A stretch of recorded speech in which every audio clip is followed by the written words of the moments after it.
ঢাকা মহানগর উত্তরা এলাকায় রাজনৈতিক ও সামাজিক অঙ্গনে আলোচনার জন্ম দিয়ে অনুষ্ঠিত হয়েছে বাংলাদেশ জামাত ইসলামীর উত্তরা পূর্ব থানা আয়োজিত সুধী সমাবেশ ও ইফতার মাহফিল। সোমবার ২রা মার্চ উত্তরার একটি স্থানীয় মিলনায়তনে আয়োজিত এ অনুষ্ঠানে দলীয় নেতাকর্মী, শিক্ষাবিদ ও বিভিন্ন শ্রেণী পেশার ব্যক্তিবর্গ উপস্থিত ছিলেন। মহানগরী মজলিসের শুরা সদস্য ও উত্তরা পূর্ব থানা আমির মাহফুজুর রহমানের সভাপতিত্বে এবং থানা সেক্রেটারি আতিকুল হাসান রুবেলের সঞ্চালনায় অনুষ্ঠানে প্রধান অতিথি হিসেবে উপস্থিত ছিলেন।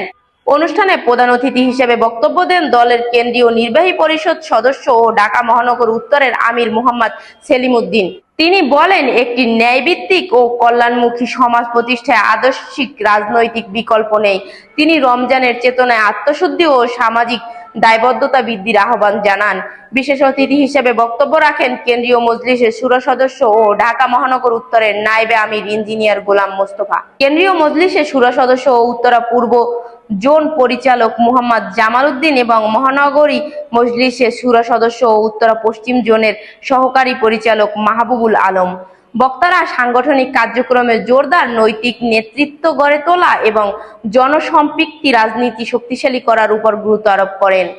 অনুষ্ঠানে আরো বক্তব্য দেন বিশিষ্ট শিক্ষাবিদ প্রিন্সিপাল আশরাফুল হক, জামায়াত মনোনীত ১ নং ওয়ার্ডের সম্ভাব্য কাউন্সিলর পদপ্রার্থী মাওলানা মাহফুজুর রহমান এবং শহীদ আলী হাসান মোহাম্মদ এবং আলী আহমেদ তাকিক। সভায় অন্যদের মধ্যে উপস্থিত ছিলেন উত্তরা পূর্ব থানার নায়েবে আমির সুলতান আহমদ, থানা কর্মপরিষদ সদস্য হামিদুল হক, জাহাঙ্গীর হোসেন, মনির হোসেন, মোহাম্মদ হাবিবুল্লাহ, আব্দুল্লাহ আল মুজাহিদ সহ স্থানীয় থানা ও ওয়ার্ডের নেতৃবৃন্দ।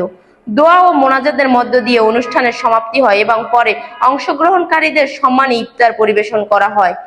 Hafsa Akter, lead news.